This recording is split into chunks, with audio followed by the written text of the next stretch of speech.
You are standing on a ridge in Africa 74,000 years ago. The sun comes up red, not gold, and dim enough that you can stare right at it without squinting. Ash hangs so thick in the sky that noon feels like dusk. This has been going on for weeks, maybe longer. You've lost count. The grass under your feet is frostbitten, and it isn't supposed to be cold season. Somewhere nearby, a child is crying because there's nothing left to chew.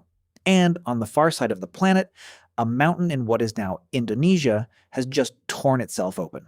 You don't know that yet. All you know is the cold and a silence where birdsong used to be. You breathe in, and it tastes like a struck match. Fine grit settles on your tongue, on your eyelashes, in the folds of your skin. Your fingers are numb. Not from an ordinary cold night, from a cold that has no season, that just keeps going day after day with no summer in sight to break it. This is not weather. This is the start of the closest call our species has ever survived. Let's back up and explain what actually happened. The Toba supervolcano sits in Sumatra, and when it erupted, it didn't just spit lava. It threw close to 3,000 cubic kilometers of ash and rock into the sky.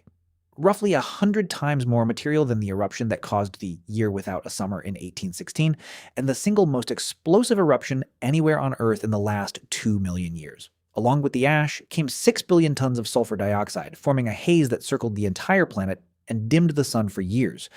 This wasn't a local disaster, it was a planet-wide dimmer switch, flipped almost to off. Global temperatures may have dropped by 3 to 5 degrees Celsius, enough to kill plants everywhere at once, starve the animals that ate them, and starve the people who ate those animals. For the people living through it, this was the edge of everything. Herds that once fed entire bands vanished because the plants they grazed on had frozen and died. Fires, once easy to keep going, became precious because wet, dead wood doesn't burn clean, and every scrap of dry fuel had to be rationed like food. People huddled together at night, not for comfort, but because body heat was the only heat some groups had left. Skin cracked in the wind. Ribs started to show through hide clothing that used to fit. The animals that big predators once hunted were thinning out, too, which meant less meat, less fat, less of everything a body needs to survive a season that refused to end. And when a band got small enough, something worse than hunger crept in. Forgetting. An elder who knew where the last water hole was in a drought. A grandmother who remembered which roots were poison and which were food. When people like that died, from cold, from hunger, from sickness moving fast through weakened bodies, they didn't just lose a life, they lost a library. Whole techniques for finding food, building shelter, treating a wound could vanish with a single person. So how many people were actually left? That's the question that sent geneticists straight into our own DNA to look for the answer. But here's what's fascinating. They found a scar, a moment, right around this point in time when the effective population of our entire species dropped to somewhere between 3,000 and 10,000 people. Total. Worldwide, not 10,000 in one region, 10,000 on the whole planet, out of a species that today numbers in the billions. Think about what that means. At the same moment, lions, elephants, and thousands of other species were also feeling Toba's cold breath. We came closer to the edge than almost any large mammal on Earth ever has, and lived to tell the story. No wars, no weapons, just cold, hunger, and time. And somehow, enough of us made it through anyway. Of every species walking the planet that day, we were the ones who blinked and didn't disappear. Here's the wildest part. You can still see the scar today.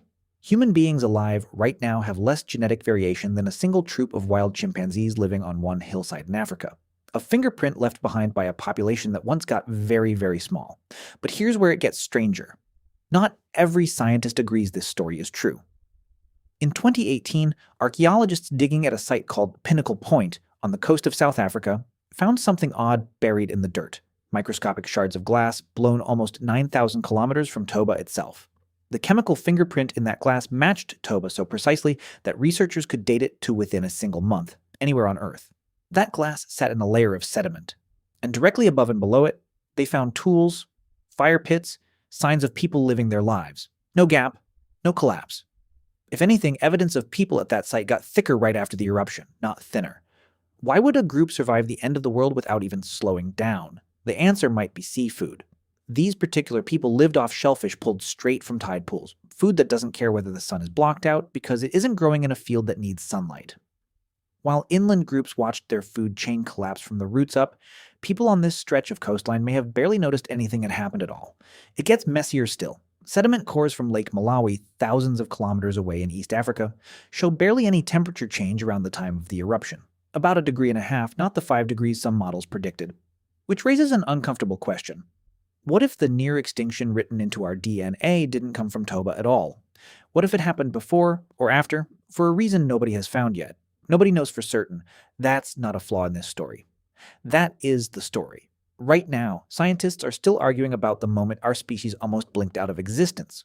Here's the part that actually matters, whichever version turns out to be true.